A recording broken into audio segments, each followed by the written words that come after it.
குடும்ப நல உத்தியோகத்தர்கள் இன்று 8வது நாளாகவும் பணி பகிஷ்கரிப்பில் ஈடுபட்டனர்.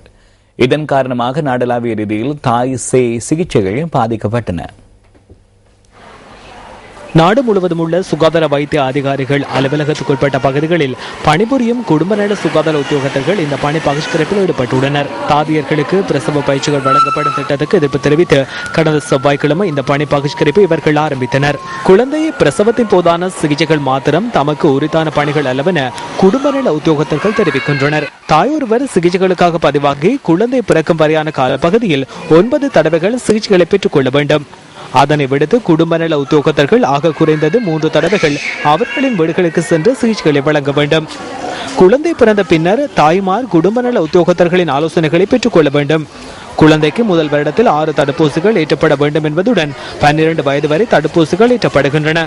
இந்த அனைத்து செயற்பாடுகளும் குடும்ப நல உத்தியோகத்தர்களின் பணி பகிஷ்கரிப்பு காரணமாக தடைப்பட்டுள்ளன.